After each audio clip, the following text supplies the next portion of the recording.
Vamos a conversar ahora con el experto en comunicación política, Luis Benavente. Él es director de Vox Populi Consultoría.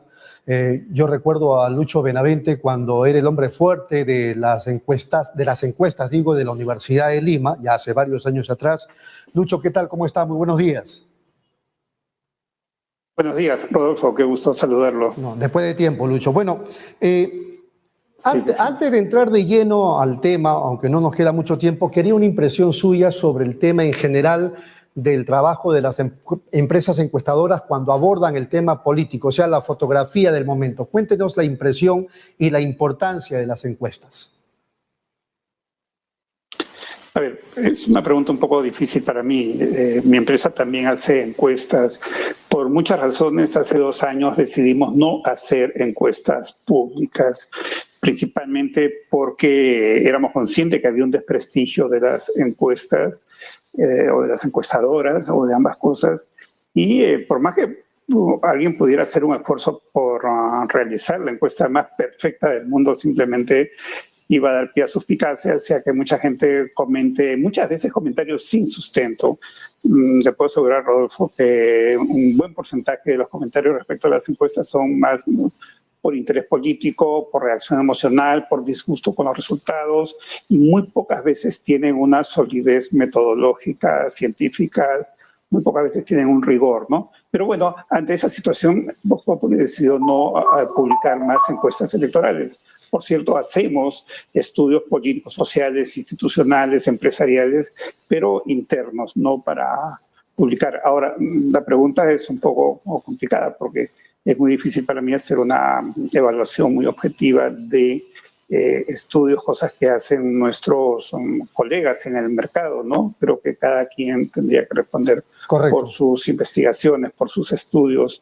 Y respecto a la opinión adversa a las encuestas, creo que sí, en muchos casos carecen de sustento y más son reacciones políticas. En muchos casos, tal vez no en todos, ha habido errores de parte de las encuestadoras, responsabilidades sin lugar a dudas que no voy a ocultar, ¿no? Pero también es muy fácil que si no me gusta un resultado, pues le lanzo una piedra al que hizo la encuesta, ¿no? Y eso ocurre bastante, Rodolfo, lamentablemente. ¿Es válido, Lucho, una encuesta política por teléfono? Yo sé el contexto que estamos viviendo en el mundo y en el país también, por supuesto, pero ¿se puede hacer una encuesta política por teléfono? ¿Eso es válido? Se puede hacer. Lo que pasa es que esa encuesta tiene una probabilidad de dispersión menor que una encuesta presencial donde hacemos una distribución de cuotas por sexo y edad con más rigor. La distribución por cuotas en teléfono, de pronto podemos llegar a establecer cuotas de sexo y edad, pero no vamos a llegar a muchas zonas del Perú donde no hay teléfono. En el Perú hay más de 30 millones de teléfonos celulares y el número de teléfonos celulares es parecido a la población. Claro que hay muchos teléfonos celulares que son de empresas y personas que tienen más de un teléfono celular. Pero hay muchas zonas en el Perú que están excluidas y no tenemos la seguridad de que las bases de datos incluyen los teléfonos celulares de las zonas más alejadas del país, ¿no? Entonces, una encuesta telefónica tiene ese riesgo de tener una representatividad limitada o de tener una dispersión insuficiente, más aún sabiendo lo complejo que es la geografía, las culturas en un país tan heterogéneo como el Perú. Muy bien.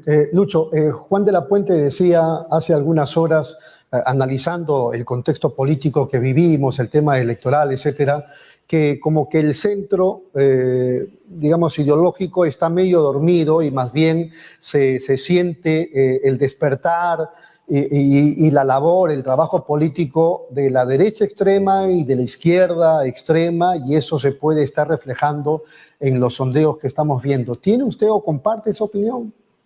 Sí, yo comparto totalmente lo que dice Juan de la Puente, que es un analista muy lúcido. Yo he planteado eso en términos equivalentes conceptualmente, el mismo concepto, pero digamos con otras palabras, ¿no?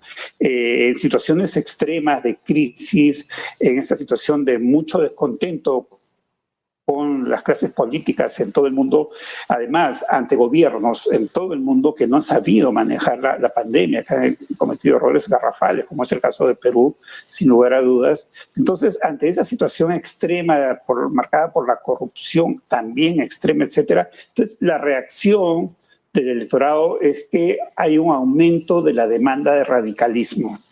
Claro, entonces yo lo pongo en términos un poco de oferta y demanda política, de oferta y demanda electoral. Entonces, ante ese hartazgo, ante la política, el ciudadano demanda radicalismo. Y no es casual que precisamente por esa razón de un aumento de demanda del radicalismo, los dos candidatos que han tenido más crecimiento en las encuestas y en las distintas encuestas en el último mes son dos candidatos que están en posiciones bastante radicales, ¿no? Sí, sí. A los dos extremos del espectro ideológico. Y eso es porque la gente ve en ellos que hay una propuesta más radical, ¿no? Y ese es un fenómeno mundial. Correcto. Por ejemplo, la derecha extrema ha tenido un fuerte crecimiento con éxitos muy grandes en Estados Unidos hace 4 años con Trump, en Brasil con Bolsonaro, en muchos otros países, en la misma Francia, que es una cuna de libertades y democracia. Marine Le Pen disputó con Macron la segunda vuelta electoral y ella tuvo mucho más votos que su padre, Jean-Marie Le Pen, el fundador del Frente Nacional, un partido de extrema derecha, ¿no? Entonces, claro, Francia también vivía una situación compleja por las actividades terroristas del Estado Islámico en ese país. Muy bien. Lucho, última pregunta porque el tiempo nos gana. ¿Cómo explicar que una persona tan cuestionada como Martín Vizcarra, sin embargo, todavía tenga algunas adhesiones y según el sondeo del Instituto de Estudios Peruanos, Somos Perú está segundo en cuanto a representación congresal? Sí, bueno, es que él se fue con 60% de aprobación. Él tomó la pandemia, lo único que le importó con la pandemia, Rodolfo, fue hacerse publicidad. Él hizo shows televisivos, se convirtió en una estrella televisiva, tenía mucha energía, mucho carácter, decretaba confinamiento, cuarentena, etcétera, pero era puro ruido y pocas nueces.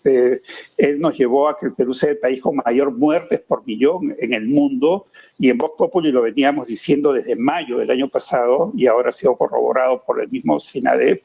Y obviamente los adláteres del presidente Vizcarra defendían sus posiciones, pero también llevó a que el Perú sea el país con mayor caída de la economía en el mundo en un momento dado, con 30,1% de caída del PBI, seguido por España con 22,2%, ¿no? Y además a Vizcarra se le salió el caso de este señor con el que andaban los audios, etcétera, dando un espectáculo bastante vergonzoso. Se le han descubierto muchas mentiras, hizo nada para comprar vacunas porque lo único que le importaba era esto, ¿no? La publicidad.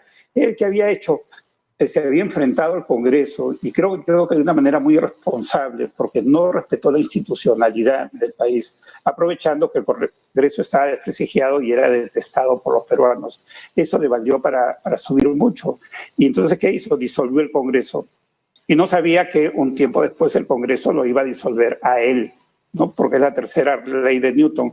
A pesar de todo eso, se fue con 60%, pero ahora han salido nuevas cosas. Ha salido el libro del lagarto, la lagartija, no recuerdo muy bien el título, que lo muestran, lo desnudan ante la opinión pública, y los peruanos hemos sido testigos de cómo con mucha prisa fue a vacunarse contra el COVID a espaldas de los sistemas sanitarios de todo el país, donde él debía dar el ejemplo, ¿no? Muy bien. Pero ¿qué pasa? Él logró engañar a los peruanos y hay muchos que todavía siguen engañados, porque el desengaño no es fácil. Hay mucha gente, por una razón psicológica, a un psicólogo se le podría preguntar, a un psicoanalista, niegan la realidad, querían creer en Vizcarra. Perfecto. Muchos están desengañados. Lo que le queda todavía es suficiente para tener un poco de intención de voto. Pero en segundo lugar, no me dice nada. Los porcentajes de intención de voto no pasan del 10%, el primer lugar no pasa del 10%. Cierto. No se puede decir que hay un primer lugar, un triunfador de las encuestas, ni para las presidenciales ni para el Congreso. Correcto. Es un segundo lugar casi como una pseudo victoria pírrica por ahora, ¿no? Pero por otro lado, él arrastraba a la subida al candidato presidencial Salaverry, que también está acusando retroceso ahora. Muy bien. Muchas gracias a Lucho Benavente, nada menos que director de Vox Populi Consultoría. Y a ustedes, amables televidentes, gracias por su presencia. Permiso.